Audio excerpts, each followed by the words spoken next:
The door didn't slam, it sighed shut like it was tired of me. I stood there on the porch with my Easter scarf still looped around my wrist, the pastel fabric damp from my sweating palm, while inside the house someone laughed. Not loudly. Casually. Like this was normal. Like throwing me out was just another dish cleared from the table. My name is Evelyn Carter, I'm 34. How does a family decide the exact moment love turns into a crime?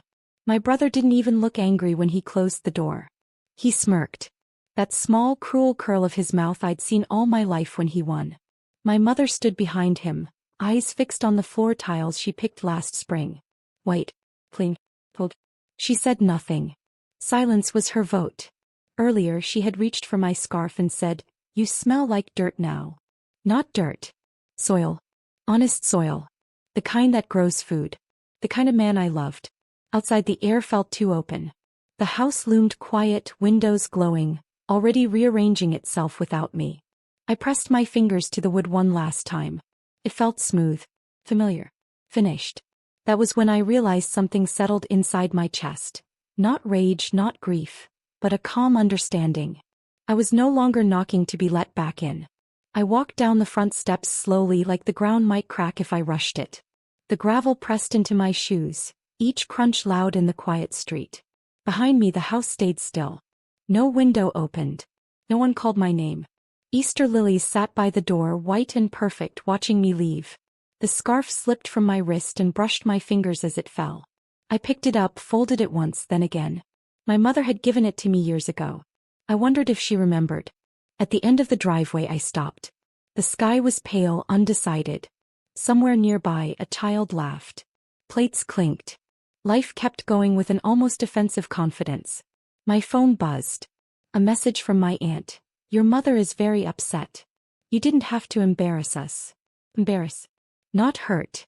Not exile. Just embarrass. Another message followed from my brother this time. No words. Just a thumbs up emoji. I could see his face as he sent it, leaning back in my father's chair, pleased with himself. I sat on the curb and let the silence stretch. Cars passed. No one noticed me. The scarf rested on my lap, catching the light, suddenly looking like a flag from a country that no longer existed. That's when I heard the engine, not loud, just steady, stopping behind me. And for the first time since the door closed, I let myself turn around. I turned slowly, already bracing for pity. It was his old pickup. Mud on the tires. A dented side mirror he kept meaning to fix. The engine idled like it knew how to wait. He didn't honk. He never did. He just stepped out, boots touching the pavement with a quiet certainty. "Evelyn," he said. Not rushed. Not panicked. Just my name. I stood, brushing gravel dust from my knees. The scarf was still in my hand. He noticed it. He always noticed small things. His eyes softened, then hardened, not at me but at the house behind us. "They done?" he asked. I nodded. That was all I had left. No speech. No tears. Just a nod that carried everything they'd refused to hear. He opened the passenger door without ceremony.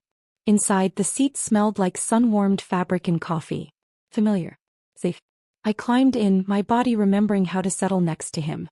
As we pulled away, my mother's curtains twitched. Just once. Then stillness again. The house shrank in the mirror, neat and perfect, already pretending I'd never lived there. He reached over, not looking at me, and placed his hand over mine. Calloused. Warm. "I got you," he said quietly. The words landed deeper than any apology ever could. The days after Easter bled into each other like rain on tin roofs. I stayed at his farmhouse, where the air smelled of earth and hay, and the walls held the quiet patience of someone who worked with their hands. My old life, the polished floors, the judgmental glances, the laughter that always felt like knives, shrank behind me, becoming something distant, almost unreal. My brother's texts kept coming short, mocking. "Still wearing that scarf? Looks silly. Your mother asked if you've eaten yet. She misses your cooking." I didn't answer. I folded each one into a digital pile and left it there, unopened. Silence was my shield. One afternoon I found myself in the barn, sunlight filtering through cracks in the wood, dust motes swirling around a half-finished wheelbarrow. He was repairing it, hands streaked with grease. I sat on the hay bale, scarf now tied loosely around my neck, and watched him. The simplicity of the work, the honesty of sweat and effort, it felt like the first truth I had breathed in months. And yet even here my mind wandered. Their betrayal wasn't just a family spat. It was a declaration. They didn't believe I deserved happiness on my own terms. I clenched the scarf in my fist. Letting them see me rise, see me thrive, was the quietest revenge I could imagine. That evening the barn smelled of straw and smoke. I realized I wasn't leaving them behind. They were already being left behind. Winter came slow and gray, covering the fields in frost. I learned to wake before dawn, to move with the rhythm of life that never demanded applause. The farmhouse became a sanctuary, but part of me still listened for the echoes of my old family's voices, imagining them whispering about me, questioning me, smirking like they always did. One evening my brother appeared, not at the door but across the road, staring from the edge of the frost-covered field. He didn't wave. He didn't call. Just stood there, coat tight around his shoulders, hands buried in his pockets. His presence felt like a shadow reaching for something long lost. I walked toward the barn, scarf trailing behind me, the crunch of frost under my boots loud in the still air. He stopped a few paces away and I realized the years of Easter dinners, of judgment, of exile, had finally left a crack in his confidence. "You're serious," he said, voice tight. I smiled slightly, the air sharp in my lungs. "I'm living," I said. Not shouting. Not pleading. Just stating a fact that hurt more than any words could. He turned away first, shoulders rigid, face unreadable. And for the first time I felt the quiet thrill of power. Not taken. Not stolen. Simply earned. Spring arrived in bursts of green, the fields trembling under early sunlight. I spent mornings planting seeds, afternoons repairing fences, evenings laughing quietly with him over cups of tea in the kitchen that smelled of bread and wood smoke. The world outside still buzzed with their gossip, their judgments, but it reached me only as distant noise, like a radio left on low in another room. Then came the first hint of their astonishment. A neighbor's comment, careless but sharp. "I saw you downtown the other day, in a car I've never seen." I didn't answer. I let it settle like dust on the floor. The BMW we had saved for, a sleek, unexpected contrast to the dirt and sweat of the farm, waited silently in the driveway, its polished curves reflecting the morning sun. One Saturday they arrived. Not knocking. Not calling. Just eyes wide behind trimmed hedges as we stepped out together. Him in denim, me in a flowing scarf that caught the wind, into the car, doors closing with understated elegance. Their disbelief was a silent wave. My mother's hand fluttered to her chest. My brother's jaw tightened. And in that pause I understood the power of quiet visibility. I hadn't screamed. I hadn't begged. I had simply built a life that mirrored everything they thought I couldn't. Their eyes followed us as we drove past the edge of the village, the BMW humming softly beneath our hands. I caught my brother's reflection in the rearview mirror, his smirk gone, replaced by a tight, unreadable line. My mother's lips pressed together, a silent verdict she could neither undo nor speak aloud. We stopped at the market.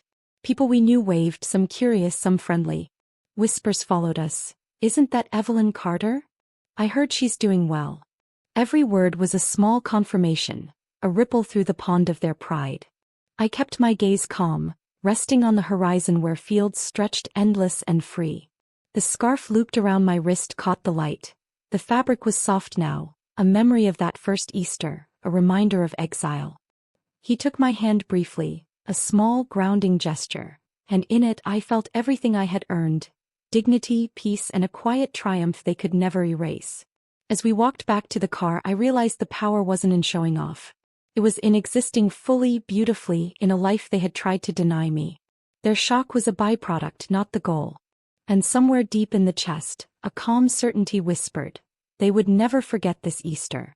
We parked the BMW at the edge of the farm as the sun dipped low, painting the sky in molten gold and rose.